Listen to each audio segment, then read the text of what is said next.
I honestly am just kind of reeling over here. I'm Angela Duckworth. I'm Mike Maughan. And you're listening to No Stupid Questions. Today on the show, what makes an object feel emotionally significant? I'm like, why can't I? Why can't I give him the bike? He's like, please don't give that bike away.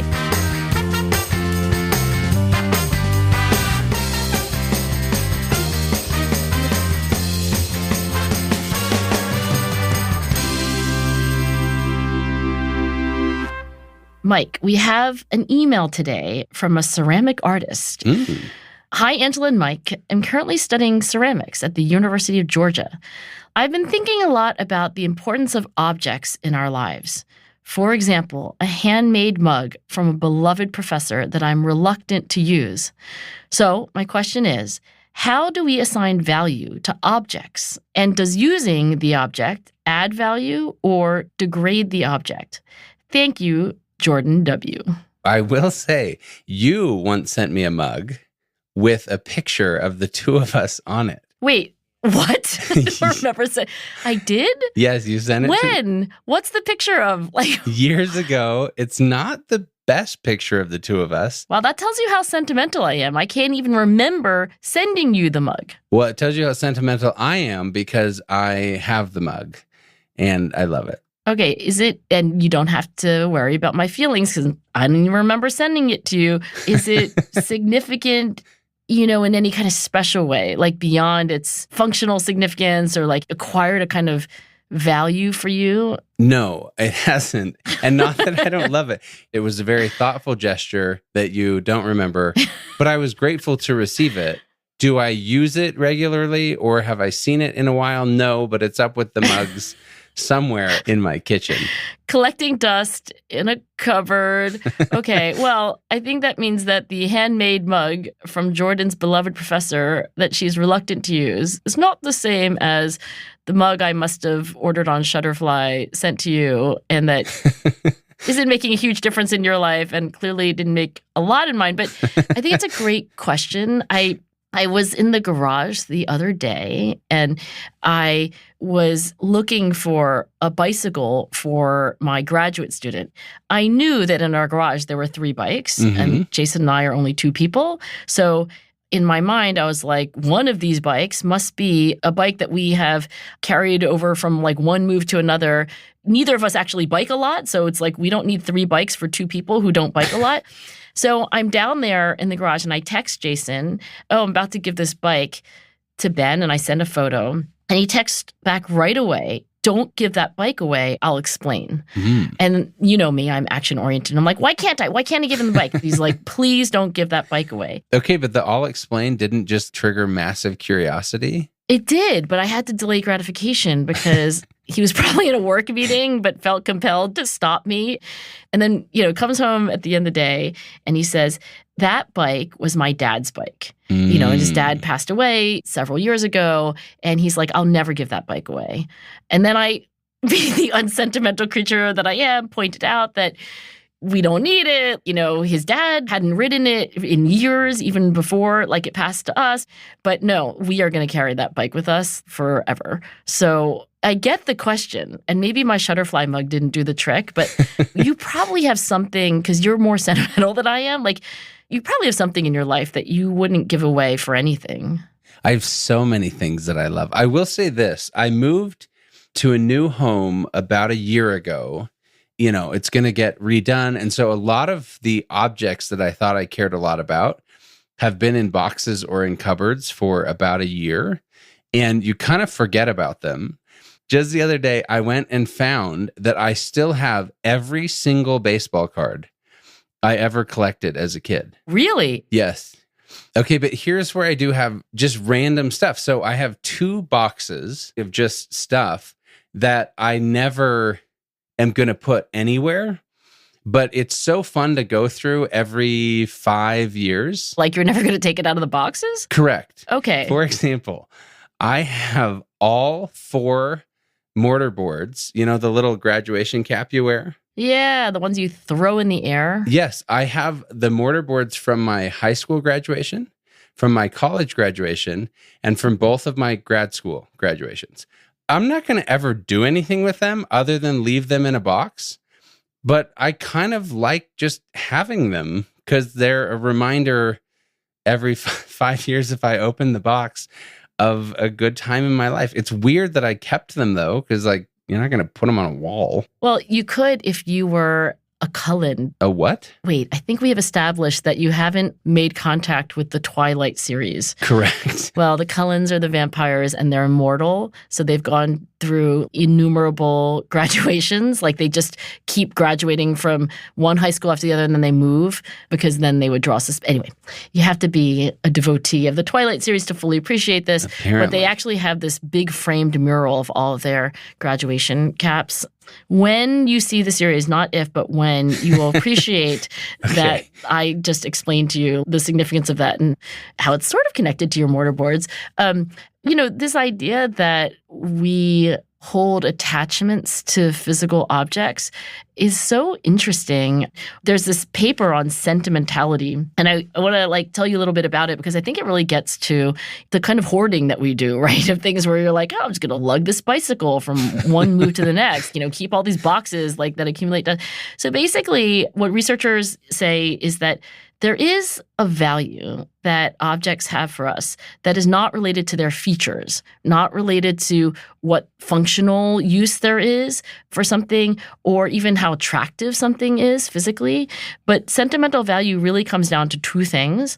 One is, does it have an association in your mind with another person who is really meaningful to you? I guess that would be Jason and his dad. Mm-hmm. Or, and I think this might explain the mortarboards in the box that you won't throw away, the other way there could be sentimental value to an object in our life is if it has associations with a certain event, a special time. Like I still have my wedding veil. You do? Yeah, I do. As unsentimental as I am, and it's not something I intend to use again, but it has a connection, obviously, to my wedding. So yeah, that's probably the most sentimental object that I have. Well, and then you have these paintings from your mother, which I don't know if those are objects the same way, but there's great sentimentality connected to those, right? Yeah, I do have these paintings from my mom, and my mom keeps producing paintings at quite a clip for somebody who's nearing 90, and I don't know that we have enough room in our home. We sort of ran out of wall space. Now we're starting to run out of closet space.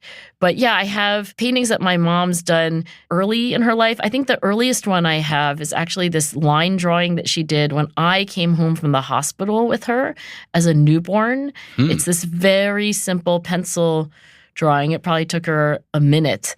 And it's just a sketch of me in the baby carrier, still from the car seat.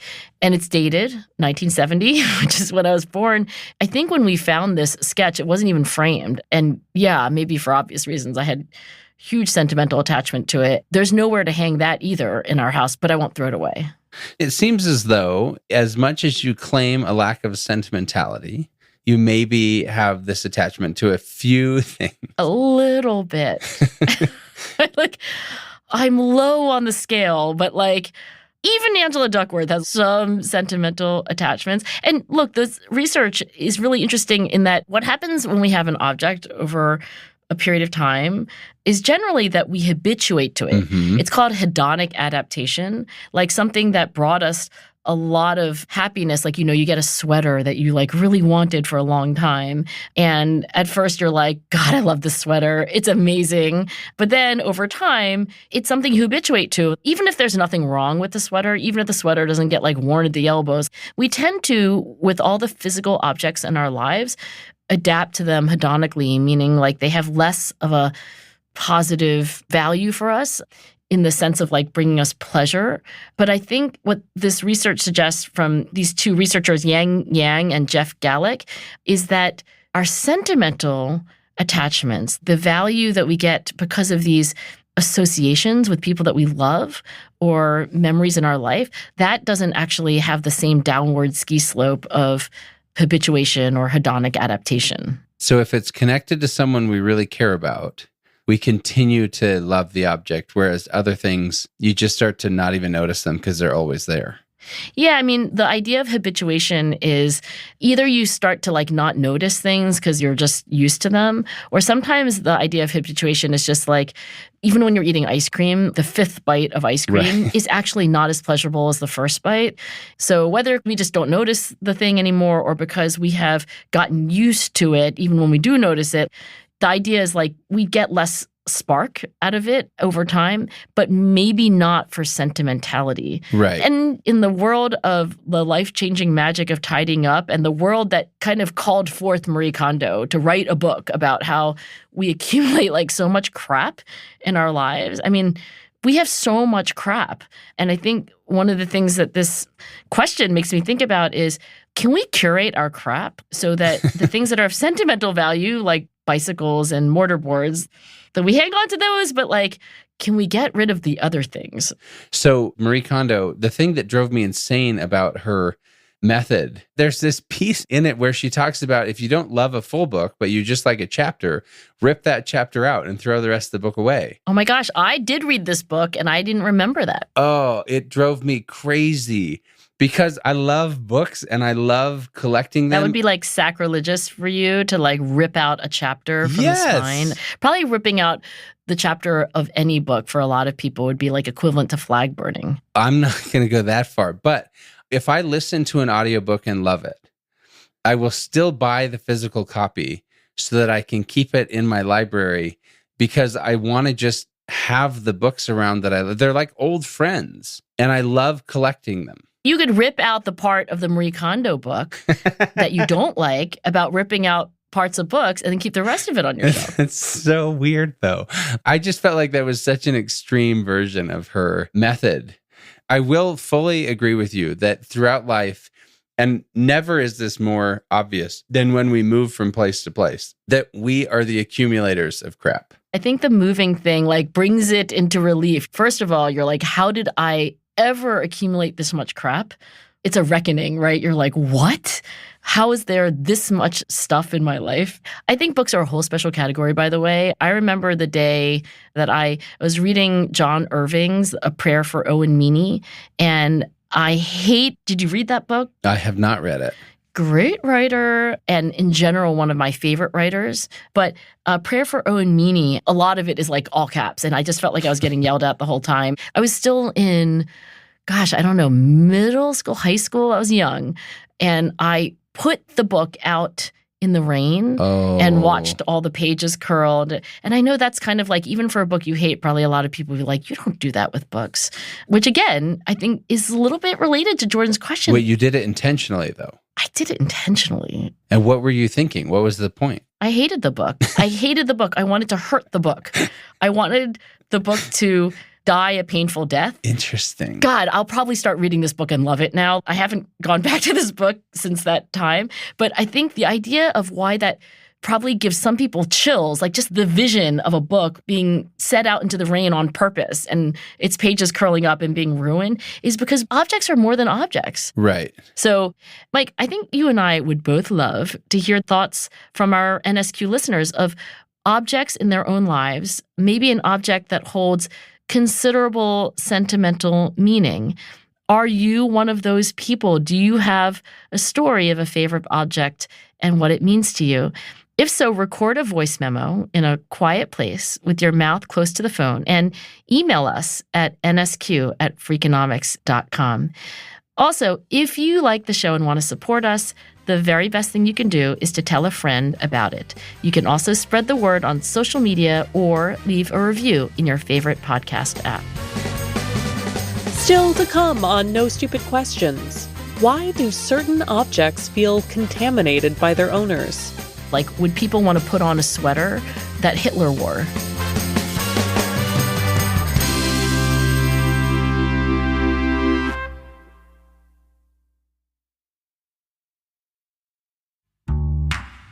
Now, back to Mike and Angela's conversation about meaningful objects.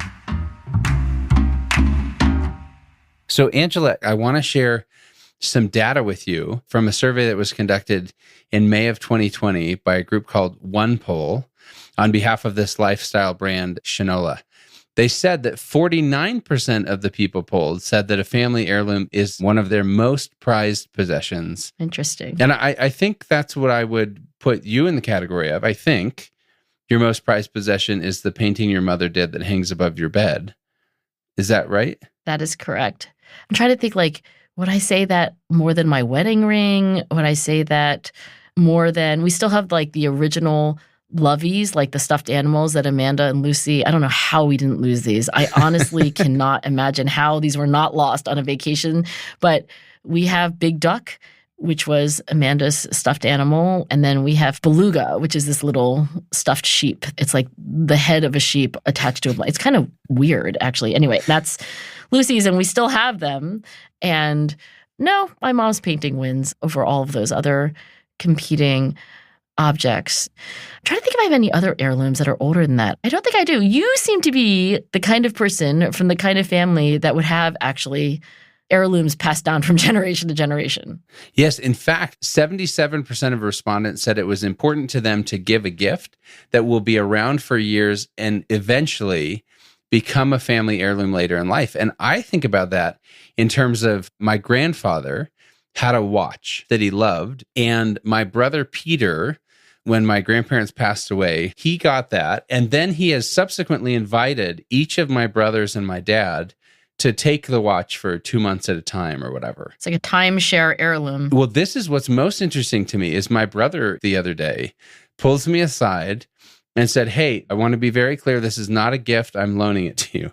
And he said, "Someday I want to pass this watch down to one of my kids." And he said, "I want it to be more than just a watch that I wore. I want it to be a watch that each of their uncles wore, because that's part of the story of the heirloom I want to pass down." Oh my gosh. Okay, this actually connects to, like, some of my favorite research is on the belief that if somebody wears something like a necklace or a watch or a sweater, or actually has any physical contact with an object, that perhaps there's something that happens that's magical. I'll use the word magic because that's the word the scientists use, in terms of like our belief anyway, that magically some essence of the person actually permeates the physical object and stays with it. Really? Yeah, I guess there are a lot of religious traditions, relics and so forth, but the research I'm thinking of is by Paul Rozin, who is in my department, and he's this very quirky but also brilliant psychologist. He just studies whatever the hell he wants. Very often, it's something that like nobody else studies. And so I think it was more than 20 years ago, Paul got interested in the following question. He was like, if I gave you a glass of orange juice, this is actually from an experiment. If I gave you a glass of orange juice and I dipped a cockroach in it. Oh, what? Right. But I took the cockroach out, and you could be assured the cockroach had been sterilized, sanitized, and like nothing is like of the cockroach in the orange juice. Would you drink it? And what Paul found was, no, people do not want to drink a glass of orange juice that a cockroach. I don't mean to be like ahead of my time, but I feel like I could have told them that without doing the study. Paul, we don't need to collect data on this, but he did do like a series of studies on what he called contagion. He mostly studied food for most of his career. So looking at not only like the cockroach in the orange juice, but, a variety of other things. Like he did one on like cyanide, and it's like you could be assured that like this thing that you're about to drink had no more cyanide than an apple seed, because fun fact, apple seeds have cyanide in them, but very, very trace amounts. Sheesh. But then people had what he would consider like an irrational aversion to these things. But whether those examples are convincing or not, the idea is really interesting. He called it the law of contagion. And contagion is when like a physical object takes on an essence, if you will, through physical contact with something else. And it could be a person, right? So he used to use this example, like, would people want to put on a sweater that Hitler wore? Oh, gosh, no, I wouldn't do that. Exactly. And so is that because that sweater has some essence, if you will, of the person who wore it? Or my gut reaction is more symbolic. The fact that someone that is so evil wore it, it's the symbolism, not that I think there's some essence of him still on it. What about like, because wearing a sweater, suggests that you are like identifying with that person and like advocating for their point of view. What about touching it? Would you touch a sweater that Hitler had worn? I feel like I would not, because the fact that we even like keep it around, I find somewhat offensive. It's like we should just destroy all that stuff. Ooh, that's interesting. That was not a question on a survey that he had asked. But why is that? Why is it that you feel like we should destroy those things? I mean, what Paul would say is that you, Mike, might be engaging in this belief in contagion, which he defines as belief in the transmission of an essence by physical contact to an object. Like, do you think that's because you're indulging in magical thinking? No, so I don't buy that. I think keeping something like that is akin to a statue of something or a relic of something. It's like reminding us of that individual and what he or she had done. Now, we have to remember history. Those who can't remember it are condemned to repeat it. I was going to say, like, eradicating the world from all objects of the terrible past is probably not what we want to do either. Probably not. But there is this large movement in the United States, for example, to get rid of statues honoring people from the Confederacy, which was a rebellion against the United States. In defense of slavery. I mean, Exactly. There are things that are like associated with the Confederate statues that you would want to say, like, let's not honor those things. But I think that's different though, right? I guess in my mind, it's not different. I like the idea of passing down a watch or whatever family heirloom. For example, at Lucy or Amanda's wedding, do they wear their mother's wedding veil? The veil is not that great. I also want to point out Doesn't matter. Does it not matter? Because there's the beautiful symbolism. If I give them something smaller and less visible as a sentimental object than the veil that goes over your head. But either way, right? There's this beautiful symbolism that like my mom wore this. I don't know that it's a magical conveyance of the essence of Angela, but it is like a really beautiful reminder that like I come from somewhere, I'm carrying on a legacy.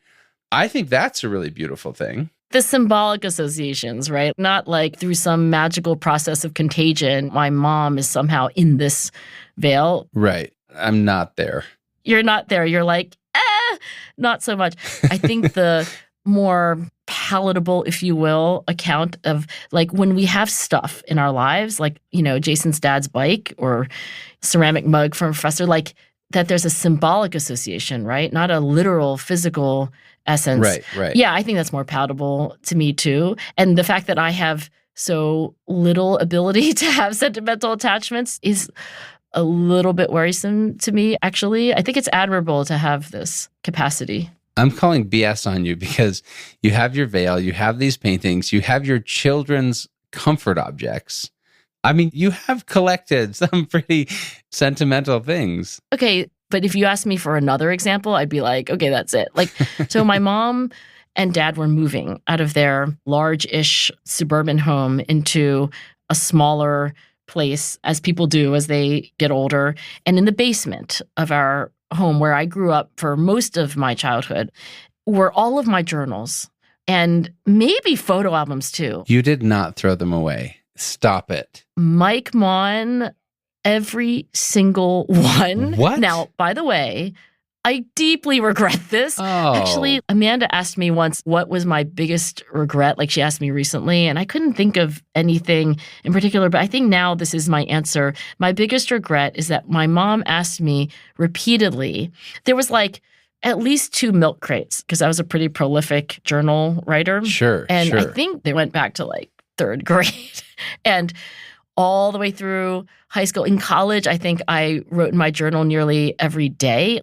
And I only had to drive 15 minutes to my mom's house, walk down the stairs to the basement, grab the 2 crates. You know, again, this doesn't fill a garage. There's 2 milk crates or so of journals and put them in my basement. And I told her again and again, like, are you sure? And I was like, no, just throw them out. Stop it. I cannot believe you did this. I know, right? What is up with that? I can't even explain it. Don't get me wrong. Your journal when you are in 3rd grade is probably like a bunch of like hullabaloo, but still a window into who you were. I don't know. I want to know what the hullabaloo was. Oh. And definitely into my angsty adolescent years. Also, like, I was recently talking to Amanda and Lucy, and I was trying to remember what it was like to be a younger me, like really trying to remember. And I realized that I couldn't. I keep projecting onto my younger me now, Right. And I say things to them like, I don't think that I really cared that much about my appearance. I think I was like only worried about what I was accomplishing. And then I was like, oh, wait, no, that's me now. Sorry, that's me now. Kind of confused. I know. Isn't that tragic? I honestly am just kind of reeling over here. Also that your mom wasn't like, okay, we should save these regardless because she's going to regret this. She should have overruled me, should she not have? Isn't it my mom's fault for not overruling me and just holding on? I am not going that far. I did ask her later because I was thinking a wise mother might be like, you say you don't want this, but you're going to want it for your own children. But she didn't overrule me. She just, yeah, okay, well, you said not to save those, so I didn't. There are things that have moved from house to house, like cans of Lysol from 1982 that I'm like, how did this make it? And like my journals but yeah, again, it's my fault. I think sometimes I almost have like this oppositional, I remember going on a trip once. I had this friend in high school named James. I can't remember how old we were. It was probably like early college years, and we scraped together all of our like dimes and nickels, and we went on some trip to Europe. Anyway, I remember biking, and I remember Jim would have the impulse to take a picture now and again, like a normal human, right? Or now everyone does them everywhere, but yeah. Oh, God, right. That was, back in the day when there were actually cameras and they weren't attached to your phone. And I resolutely no, I don't want to take any photos. I was like, I'm taking a picture with my mind. I think I have a rebellious streak. And I was just like, no, I'm not going to be sentimental. I'm not going to take pictures. I'm not going to keep my journals. But I think that was just dumb, honestly. What's interesting is if you go back to this survey, Americans' most prized possessions, the number one item. Wait. Don't tell me. Let me guess. The number one most prized possession. By the way, this is a poll done by a private company for-profit startup, right? It sounds a little biased. I'm just registering a little skepticism because if the number one object is one that they sell and is hyperlinked, I'm really going to lose all faith. But is it jewelry? That is very close. Those are numbers 2, 3, 4. What's number one? Number one is family photos. Ooh, I was not going to guess that. Most prized possessions. And that was the one thing you refused to take. I know, right? I know he was not your family, but yeah, family photos are the number one most prized possession. Even now, when there's like a gajillion of them and they live in the cloud. I mean, this was May 2020. Granted, you're in the middle of the pandemic then, so maybe people just miss their families. But the next ones are wedding ring, piece of jewelry, engagement ring. I think so much of jewelry is symbolic. Like, what is a wedding ring other than a symbol of like eternity, circle that never ends? Well, here, I want to go. I think this is important. The top 10 items Americans hope to inherit. The number one thing they hope to inherit is the engagement ring. 2 is a piece of jewelry. 3, wedding ring. 4, watch. Guess what number 6 is? Wedding veil. Oh, wedding veil. I think actually my mom did not pass down her wedding veil to me, nor her wedding dress, which I couldn't fit my little pinky into, honestly. But my mom, and maybe this is where my lack of sentimentality comes from. Back in the day, my mom and dad did not have a lot of money. They had immigrated from China. All of their friends who had immigrated from China also didn't have a lot of money. And so they would just pass around wedding veils and wedding dresses. And so I think my mom lived that way with me. And she's not very sentimental. She lost her wedding ring and didn't even bat an eyelash.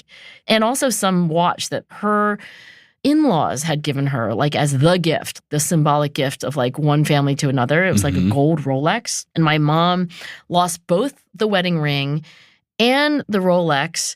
I think she hid them somewhere because she thought it would be safer, and then she couldn't find them. We've all done that. And then she really, really couldn't find them. She just didn't care. She just somehow did not have this symbolic meaning that floats around, the aura of things. So maybe I observed her, or maybe I'm just rebellious. I don't know. But I seem to be lacking a little bit of the sentimentality capacity. Yeah. But Mike, getting back to this question of what it means to have objects in our lives that are especially meaningful, something that Jordan asks is whether using the object adds or subtracts value. I would like to think that the mug that I sent you that you never used might be accumulating compound sentimental interest in the cabinet that you never open. But I wonder what you think about that. Do you think you would care about it more if it were your go-to mug in the morning? I think you're going to hate my answer. I think it depends. You sound like an academic. I know. And I actually, no offense, detest that answer when academics are like, well, on the one hand, but here's what I would say. The vast majority of the time, something becomes more meaningful if used.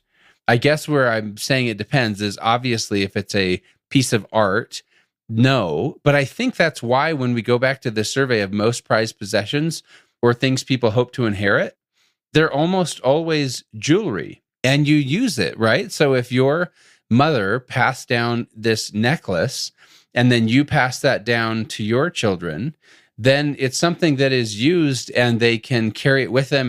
And I think that's the idea of the watch that my brother is wanting to pass down to his kids is like, hey, it's something that they'll actually use. But also like that the value is more because you used it. Correct. Yes. It's almost like, well, you don't want to say it's magical contagion and it's not like the essence of you is in it, but there is something about like the longer it's been on your wrist going through your life, there is something at least symbolic about all that time that it's spent with you. Right. I mean, you've always heard the expression, if these walls could talk. Well, what if this watch could talk? Because it was with Grandpa in all those meetings when he did all these things over all these years or whatever that is. Right. So I would say, Jordan, use the mug.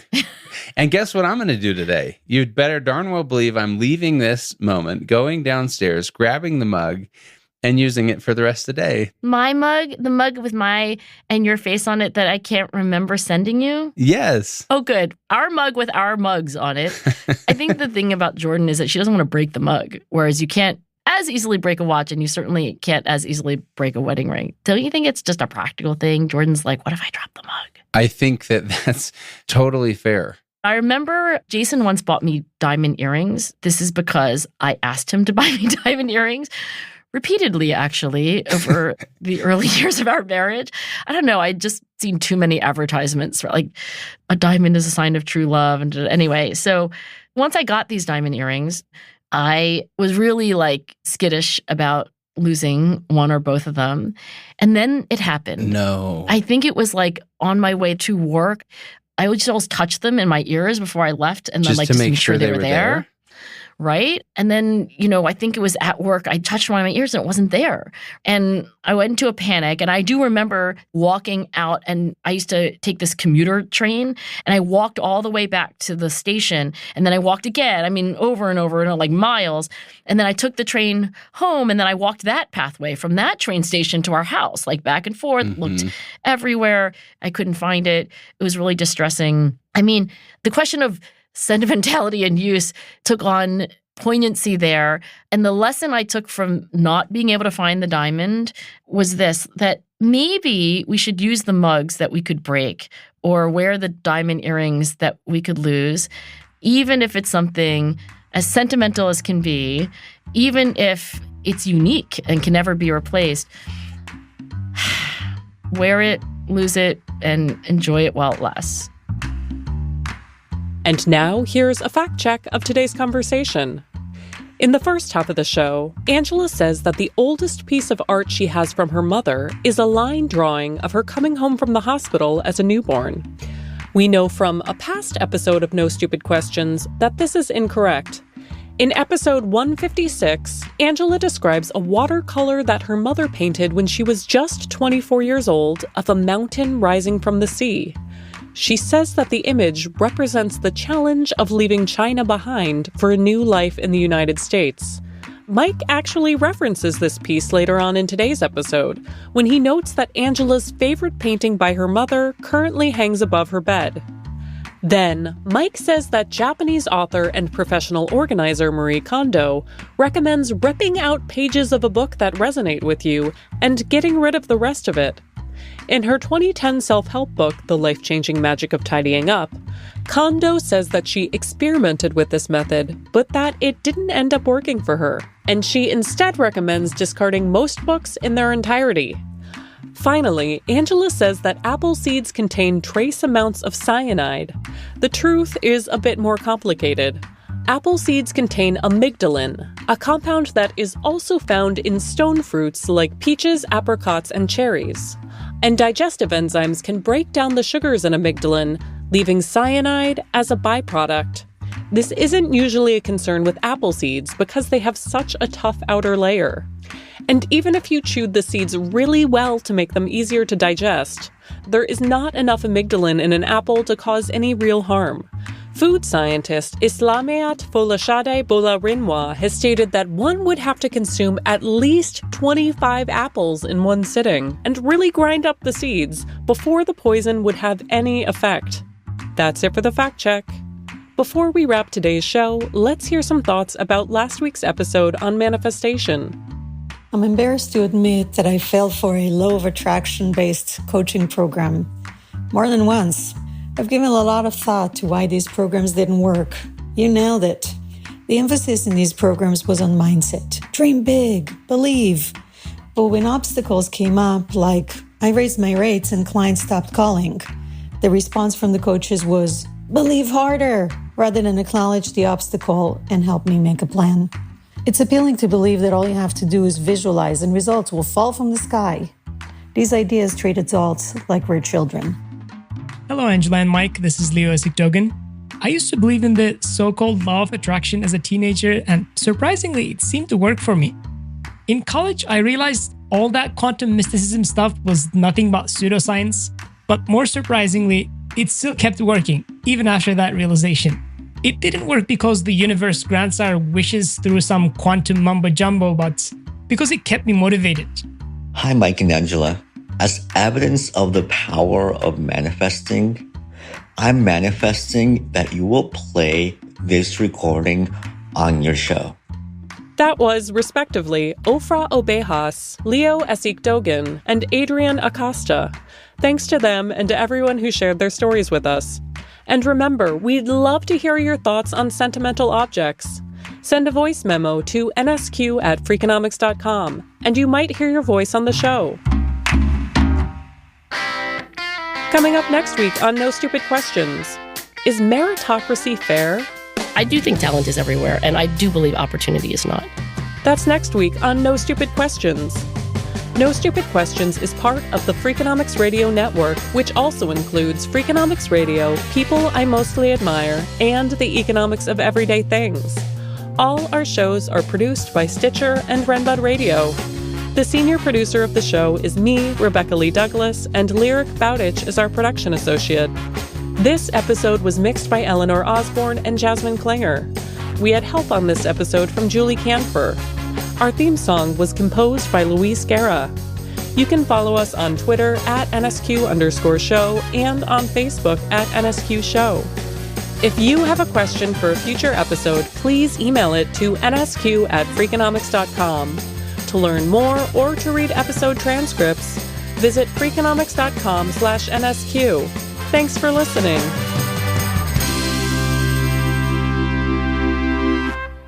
Love life coaches. We both love getting coached for like anything, including life. Especially life.